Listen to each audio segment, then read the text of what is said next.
That whole chemsex scene was extremely dark. Connecting with guys that you didn't know, that you don't know, just connecting with guys that you don't know, connecting with people that really don't care about you, going to people's houses that really don't care about you at all. All I wanted was connection because I was lonely.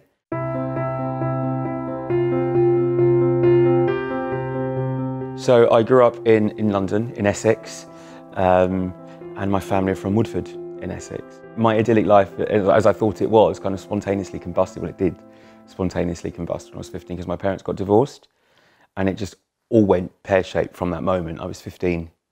I realised I was different because of my sexuality. Honestly, probably mid-teens is when it really kicked in for me. And when I realised I was slightly different, because I had lots of girlfriends before I came out, because of the trauma I suffered. That's why I mentioned it earlier. It was a massive impact in my life. I kind of pushed and repressed all of my feelings down for as long as I possibly could. I didn't tell anybody, but back in the day, there was a phone line called the Gay Exchange. And it was, if you're looking for a good time, call 0800. And the advert was just always in my head. It was just guys dancing around saying Gay Exchange.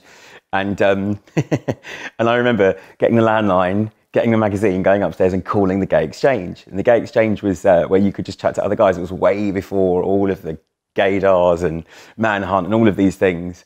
And I just remember calling and connecting to someone on that line, on that phone line. And I think I called myself Angelo from Essex, and he called himself Pedro from North London. And it was really funny. And we just connected. If you want to leave a message for a person, you have to press 1 and leave a message. So I pressed 1 and left a message, and we started to talk. And then we took it offline. And we was completely platonic. We became friends. He came from a Jewish family in North London, and I came from a Jewish family in Essex. And we just became the best of friends. And we discovered the gay scene together. I remember we both decided to tell our families at the same time. So he went home and discussed with his family, and I went home and told my mum. And I remember, this is actually quite amusing, because I remember saying to my mum, Mum, I've got something really serious to tell you. And I said, I've got a girl pregnant.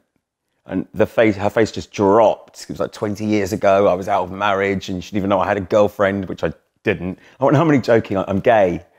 And you know, her face went from like complete shock to horror, and she thinks she cried for like the next 6 days and wore black for about a month. My experience of the gay scene in the early days, it was fantastic. It was everything you ever imagined it to be. I ever imagined it to be and more. It was hedonistic, it was special, it was unique. I felt part of a family. Drugs came hand in hand with me exploring the gay scene. I remember the first time I took an ecstasy, I was in heaven. And I must have been 21. And it was the best feeling I'd ever had in my life. That time in my life when I started to take too many substances, when I really was reaching out for them to self-medicate and to make myself feel better, is when things got really bad for me. It was like a flick of a switch, I can say, from going out with my friends, having an amazing time, to not, to reaching out for the substances that I'd used to have fun with, to then use to make myself feel better on a daily basis. And it was hideous. It got dark very, very quickly. I reached out for substances that I'd never used before. And it was when I started introducing different substances into my normal cocktail of fun, let's call it that for now, it's when it got really bad and really seriously bad. And I thought I plausibly had a grip on things, but the drugs pulled me away from reality. It was only a matter of time before the cracks really began to show. So over a course of a really short period of time, my whole life spontaneously combusted, and I couldn't grab onto anything. It was like slipping down a glass cylinder, holding onto the sides, and there's a bottomless pit, and I didn't know when it was going to come to an end. But that whole chemsex scene was extremely dark. Connecting with guys that you didn't know, that you don't know, just connecting with guys that you don't know, connecting with people that really don't care about you, going to people's houses that really don't care about you at all. All I wanted was connection, because I was lonely. But there are so many lost souls in that scene, and I could totally relate to each and every one of them. When I started to engage local drug and alcohol services is when the recovery process started. I was seeing a couples therapist with my partner at the time, and at the end of the session, she pulled out a piece of paper, a referral form for a charity in London called Antidote, London Friend, and said, I think you need to contact these people. They specialise in chemsex. I was mortified that my cover had been blown. that she obviously had seen that I was taking too many substances and noticed, but that's when my recovery journey started.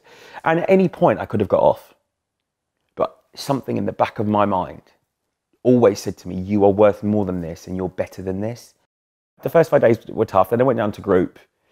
And when I'd come down and landed after my head had slowed down, and I knew I was safe for the first time in as long as I can remember. I knew I was safe.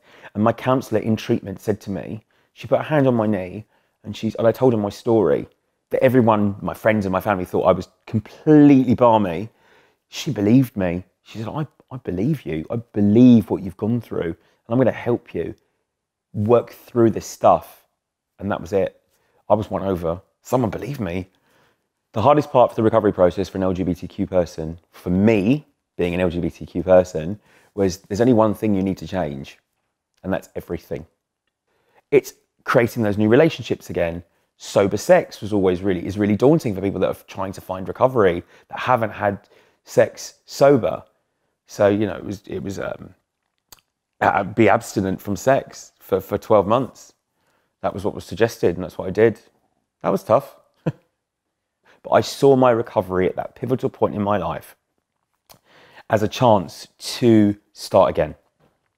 I didn't know what I wanted to do. I didn't know what career path I was going to go into, but what I did know is that I never wanted anyone to ever feel the way that I felt trying to get the support I needed to get the way that I did. Because at times it was difficult, it was hard. I mean, people were there to support me and help me, but I had to describe to certain drug and alcohol workers that what crystal meth was, what GHB was. They were my key workers at the time.